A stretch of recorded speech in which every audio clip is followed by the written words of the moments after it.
नमस्कार. कधीकधी कोणाशी बोलायला सुरुवात करणं अवघड वाटतं नाही का? पण काही सोप्या युक्त्या वापरून आपण कोणत्याही नातेसंबंधात यशस्वी होऊ शकतो. आज आपण त्याच काही जबरदस्त युक्त्यांबद्दल बोलणार आहोत. चला सुरू करूया. या जगातनं खरं तर दोनच प्रकारची माणसं असतात. एक जी खोलीत शिरल्यावर म्हणतात, "बघा मी आलो." आणि दुसरी जी म्हणतात, "अरे वा, तुम्ही इथे आहात." या एका वाक्यातच या पुस्तकाचं सगळं सार दडलंय. म्हणजे मुद्दा स्वतःला सादर करण्याचा नाहीये, तर इतरांशी मनापासून जोडले जाण्याचा आहे. आणि याच विचारावर आपण पुढे बोलणार आहोत. तर आपण ज्या युक्त्यांबद्दल बोलणार आहोत ना, त्या लेल लॉन्डेस यांच्या how to talk to anyone या खूप गाजलेल्या पुस्तकातून घेतल्या आहेत. आणि या अशा युक्त्या आहेत ज्या सामाजिक जीवनात यशस्वी होण्यासाठी खूप खूप प्रभावी ठरल्या आहेत. चला तर सुरुवात करूया आपल्या पहिल्या भागापासून. एकही शब्द न बोलता मन कसं जिंकायचं? हो, बरोबर ऐकलत. बोलण्याआधीच आपलं शरीर, आपली देहबोली समोरच्या व्यक्तीवर इतका मोठा प्रभाव टाकते की एकतर नातं जुळतं किंवा तुटतं. पहिली युक्ती आहे फ्लडिंग स्माईल, किंवा ज्याला आपण म्हणू मन मोकळे हास्य. म्हणजे बघा, कुणाला भेटल्या भेटल्या लगेचच हसायचं नाही.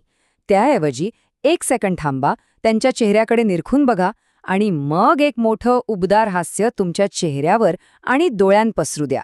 तो जो एक क्षणाचा पॉज आहे ना, त्यामुळे असं वाटतं की ते हास्य खरंखुरं आहे आणि फक्त त्याच व्यक्तीसाठी आहे. आता दुसरी युक्ती, जिला म्हणतात स्टिकी आईस किंवा चिकट नजर. गंमतशीर नाव आहे नाही का? कल्पना करा की तुमचे डोळे समोरच्या व्यक्तीच्या डोळ्यांना एखाद्या चिकट टॉफीसारखे चिकटले आहेत. आणि जेव्हा तुम्हाला नजर हटवावीच लागेल तेव्हा ती हळुवारपणे, जणू काही अनिच्छेनेच हटवा. यामुळे समोरच्या व्यक्तीला काय वाटतं माहितीये? की त्यांचं बोलणं किती महत्वाचं आहे आणि आपण किती लक्ष देऊन ऐकतोय. आणि यामागे एक सायन्स सुद्धा आहे जे खूप इंटरेस्टिंग आहे. जेव्हा आपण कुणाच्या डोळ्यात जास्त वेळ बघतो ना, तेव्हा आपल्या नर्वस सिस्टममध्ये फेनिलेथिलामाइन नावाचा एक ड्रगसारखा पदार्थ तयार होतो. हे तेच केमिकल आहे जे आपल्याला प्रेमात पडल्यावर किंवा खूप उत्साही असताना जाणवतं. म्हणजे तीव्र नेत्रसंपर्क हा आकर्षणाचा एक सिद्ध मार्ग आहे. आणि याची एक ॲडव्हान्स्ड आवृत्ती आहे, एपॉक्सी आईज किंवा अतूट नजर. ह्यात काय करायचं?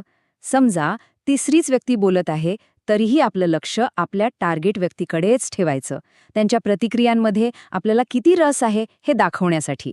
ही एक खूप पॉवरफुल युक्ती आहे, पण जरा सांभाळून वापरावी लागते, नाहीतर समोरच्या व्यक्तीला विचित्र वाटू शकतं.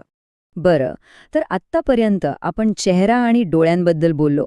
आता वळूया शरीराकडे. पुढचा भाग आहे पहिल्या छापावर प्रभुत्व मिळवणं. म्हणजे आपलं शरीर नकळतपणे आपला आत्मविश्वास कसा दाखवून देतं ते पाहूया. ही एक खूप मजेशीर व्हिज्युअलायझेशन टेक्निक आहे. नाव आहे दातांनी लटकणे. कल्पना करा की प्रत्येक दाराच्या चौकटीत सर्कसमधला लोखंडी बार आहे आणि तुम्ही त्या दारातून जाताना त्याला दातांनी पकडता आणि तो तुम्हाला वर खेचतोय. फक्त ह्या कल्पनेनेच तुमची शरीरमुद्रा एकदम बदलते. डोकं उंच, खांदे मागे, अगदी विजेत्यासारखे. पुढची युक्ती आहे द बिग बेबी पिव्हेट, म्हणजेच लहान बाळासारखे वळणे. जेव्हा कोणी आपली ओळख करून देतं तेव्हा आपलं पूर्ण शरीर 100% त्या नवीन व्यक्तीकडे वळवायचं. अगदी जसं एखादं लहान बाळ दिसल्यावर आपण पूर्णपणे त्याच्याकडे वळतो ना, तसंच. या एका कृतीतून समोरच्याला एकच संदेश जातो: माझ्यासाठी तुम्ही खूप खूप स्पेशल आहात. ठीक आहे, तर आतापर्यंत सगळं न बोलता चाललं होतं, पण खरी कसोटी तर हॅलोनंतर सुरू होते. पहिले काही शब्द ते एकतर नातं बनवतात किंवा तिथेच संपवतात. तर मग एका अविस्मरणीय संभाषणाची सुरुवात कशी करायची? चला बघूया.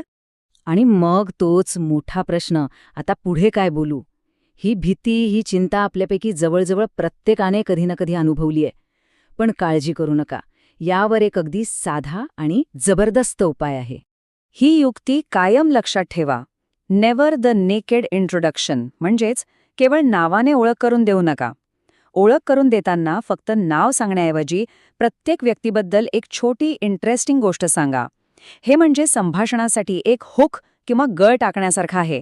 यामुळे त्या दोघांना लगेचच बोलण्यासाठी एक धागा मिळतो. आता हा फरक बघा. एका बाजूला सुझन यांना भेटा, हे जॉन. यानंतर शांतता, काय बोलायचं सुचत नाही. पण दुसऱ्या बाजूला बघा, सुझन, हे जॉन. जॉनकडे एक सुंदर बोट आहे, आम्ही गेल्या उन्हाळ्यात गेलो होतो. आणि जॉन ह्या सुझन. सुझन शूस्ट्रिंग गॉर्मेट मासिकाच्या संपादक आहेत. आता बघा, बोलण्यासाठी किती विषय मिळाले. बोट, समुद्रकिनारा, मासिक, खाणं, संभाषणाचे कितीतरी दरवाजे उघडले गेले.